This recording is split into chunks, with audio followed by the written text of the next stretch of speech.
की मला वाटतं 600 ते 700 माणसं आहेत. त्याच्यातली फक्त 50-60 माणसं ही तुम्ही येणार म्हणून आलेली आहे. एक 50, बाकी जवळजवळ 500 माणसं ही प्रत्येक घरात एक किती 2 व्यक्ती अशी आलेली ही सगळी प्रभाग 500 माणसं.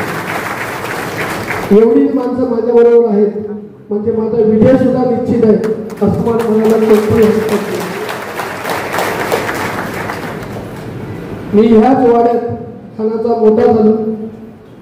ही सगळी लोक मला ओळखतात, मी त्यांना ओळखतो. पण कोणतरी पुढे जातोय तर त्याला रोखायला पाहिजे आणि ही व्यक्तीमुळे आम्हाला त्रास होतो म्हणून संजूला पाडायचं.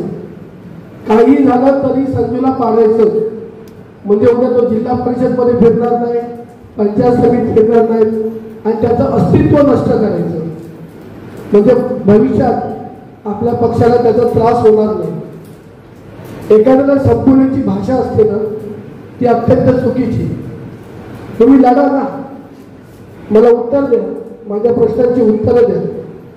संपवायची पैसे वाटून आम्ही त्याला संपवतो. पैसे एकदा येतील हो, पुढे 5 वर्ष काय ही मंडळी येणारच नाही. ही सगळी मंडळी आहे ही आम्हाला रोज दिसतात, येताना जाताना दिसतात. अनेक लोकांची कामं मी केलेली आहे, मग ते पोलीस स्टेशन असो, तहसीलदार असो किंवा कोणाला गरजेला काही असू दे, कोण आजारी असो, मी माझ्या वॉर्डमधील म्हणून कधीही कोणाला नाही म्हटलं नाही. मग कोणते सांस्कृतिक कार्यक्रम असो. नव्हतं साहेब, एवढी लोक आज एवढ्या बिनधास्तपणे इथं आलीच नसतील. मी सगळ्यांना सांगू इच्छितो की आपल्या नगराध्यक्षाचे उमेदवार नीता विठ्ठल सावंत यांनी आपल्या भाषणात सांगितलं, तलावाचा मुद्दा घेतला. मी नगराध्यक्ष म्हणून नगरपालिकेत 2 वर्ष काम केलं. पहिल्यांदा हा जो तलाव आहे अधिकारी हजर न राहिल्यामुळे तलावाची जी केस होती ती राजघराण्याच्या बाजूने लागली. त्यानंतर नगरपालिकेने त्याच्यावर स्टे घेतला आणि ती आज 20 वर्ष कोर्टात केस चालू होती. स्टे घेऊन फक्त 6 वर्ष झाली. मी तुम्हाला आज सांगतो, तुम्हाला वाटेल आज निवडणुकीला उभा राहिलो म्हणून संजू बोलतो, एवढे दिवस का बोलला नाही त्याला माहिती होतं. मी नगराध्यक्ष असताना मी स्वतः या केसमध्ये लक्ष घालून त्याच्यासाठी स्ट्रॉंग वकील नेमले. हे बोलून होणारं काम नाही, ती कोर्टात केस आहे, मग कोर्टात त्या प्रकारचे वकील लागतात आणि त्या पद्धतीचे वकील मी नगराध्यक्ष असताना त्या केससाठी लावले. माझा जो पर्स होता तो मी त्यावेळी केला. पण आता जेव्हा राजघराण्यातली व्यक्ती उभी राहते, उद्या सकाळी ही व्यक्ती कशावरनं नगरपालिकेची केस लूज करून तो तलाव आपल्या ताब्यात घेणार नाही. मल्टी स्पेशालिटी हॉस्पिटल तुम्हाला माहिती आहे 17 कोटीची मागणी केली 80 गुंठे जमिनीसाठी आणि त्यामुळे तो विषय रखडला. मल्टी स्पेशालिस्ट अनेक विषय. जर तुम्ही हॉस्पिटलकडे गेला ते बाजूला गाड्या लागलेल्या आहेत, एक 10-12 छोट्या गरीब लोकांनी तिथं उदरनिर्वाहासाठी गाड्या केल्या. तुम्ही त्याला जाऊन विचारा, संजू म्हणून सांगतो म्हणून नाही. 3,000 रुपये भाडं, 2,500 रुपये भाडं आणि कोणी मोठे खोके लावले त्यांच्याकडे 5,000 रुपये भाडं. ही भाडी वसूल केली जातात. जर 3,000-2,000 रुपये जर भाडी वसूल केली जातात तर पुढे लोक काय करणार? चंदू भाऊंच्या समोरची जी सगळी दुकानं आहेत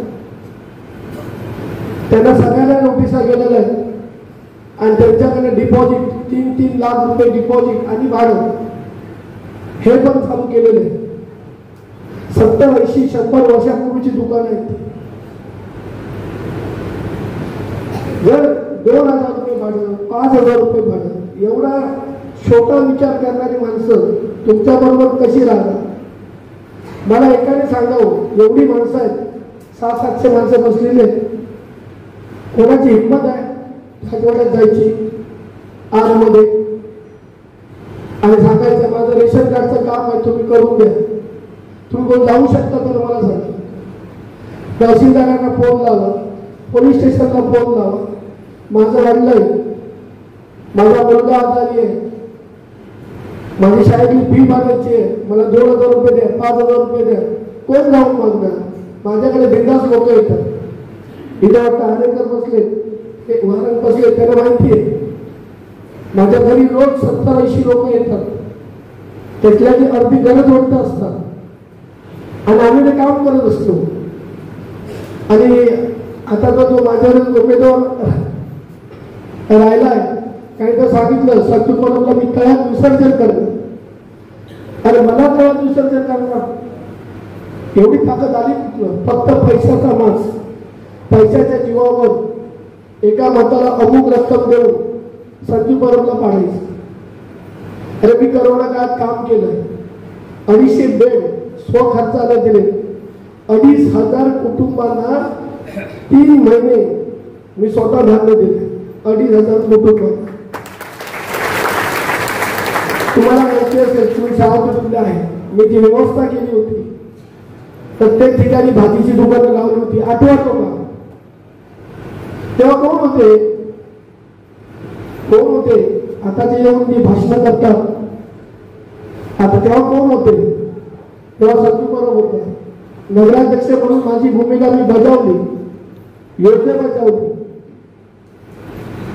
माझ्या कारकिर्दीत अनेक प्रकल्पांना जर तुम्ही माहितीच्या अधिकारी माहिती घ्या, जे ठराव घेतले ते माझ्या कारकिर्दीत झाले, मी ठराव घेतले. त्यामुळे कामाला मत दे, पैशाला मत देऊ नका. आज 10,000 20,000 रुपये देतील, पुढे 5 वर्ष काय करतात? माझ्यासारख्या माणसाला पाडून काय मिळवणार? 20,000 घ्याल, 10,000 घ्याल, 50,000 घ्याल एका घरात, पुढे घ्या मत घाला. पैशाला जागू नका, माणुसकीला जागा. मी तुम्हाला आवाहन करतो, तुम्ही माणुसकीला जागा. सतत 25 वर्ष मी काम करतो, 14 वर्ष तालुकाध्यक्ष म्हणून काम केले, जिल्हा अध्यक्ष म्हणून काम केलं युवकचा, आणि आता जिल्हा प्रमुख म्हणून काम करतोय. मी बोलतोय, समोरच्याला ठोकतोय, म्हणून संजूला पाडायचंय. पाडा. मला वाटत नाही ही माझ्या आवडीमधली लोक मला पाडतील असं मला अजिबात वाटत नाही. काहीही करतील तर निलेश साहेब, लोक काही करतील, मत मलाच नाही, एवढं तुम्हाला मी ठासून करतो. काही झाली तरी मत आम्हालाच पडतील. मला या वॉर्डमध्ये मी जेव्हा नगराध्यक्षाला उभं राहिलो, या छोट्या वॉर्डमध्ये मला 276 मतांचं लीड होतं. मी दीपकबाईला आता तेच सांगितलं, या वॉर्डमध्ये 276 लीड होतं.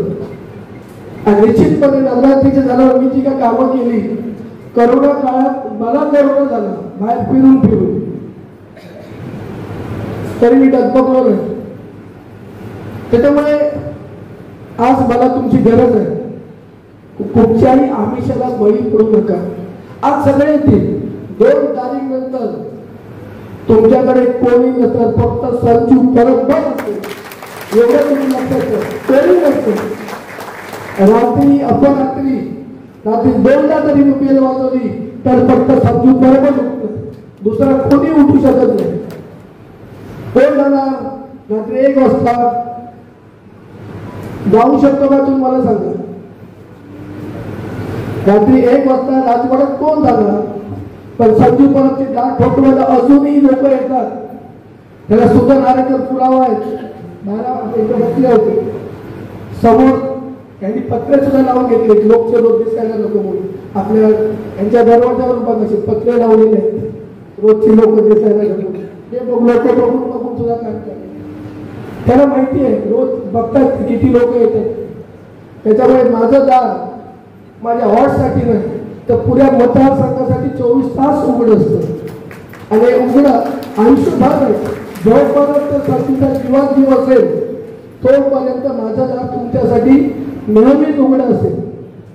त्याच्यामुळे मी परत सांगतोय, कारण मला माहिती आहे 80 ते 85% लोक प्रत्येक घरातली एक महिला या मीटिंगसाठी आलेली आहे, तर प्रत्येकाला सांगतो काही जरी झालं तरी आम्हाला तिघांना मतं, एक नगराध्यक्ष मॅडम, दुसरे नाईक मॅडम आणि मी, पॅनल टू पॅनल दाखवून द्या ही पैशाच्या विरोधातली लढाई आहे आणि ही आपल्याला जिंकायची आहे. एवढं तुम्ही लक्षात घ्या. 5 वर्ष मी तुमच्यासाठी आहे, 2 तारीख पर्यंत नाहीये, एवढं तुम्हाला या ठिकाणी सांगतो, ठासून सांगतो. आणि मी करोना काळात केलेलं काम तुम्ही आठवा. कोणी नव्हतं, सगळे लपून होते. संजू परब एकटा नगरपालिकेत रोज बसत होता, एकटा बसत होता, सगळे पळाले होते. मी जीवाची पर्वा केली नाही आणि अजूनही करत नाही. माझी स्टेटमेंट होतं, मी कोणाला घाबरत नाही. कारण निलेश राणेंच्या हाती गेलं काम केलेला मी कार्य करतोय. घाबरलं माझ्या रक्तात नाही. माझी बायको मला रोज सांगते, अशी स्टेटमेंट होतं. दीपकबाई पण मला रोज सांगतात, संजू आवड घे असं बोलू. दीपकबाईने मला खरोखर मेसेज घातली, त्याच्यामुळे मी 100% 50%. मला काही गोष्टी आवडत नाहीत, त्या मी प्रकटपणे मांडत असतो. त्याच्यामुळे भविष्यात तुमची सेवा करण्याची मला तुम्ही निश्चितपणे संधी द्याल अशी मी आशा बाळगतो. आणि मी तुम्हाला विनंती करतो की तुम्ही मला निवडून द्या असं या ठिकाणी मी नमूद करतो. इथं थांबतो. जय हिंद, जय महाराष्ट्र.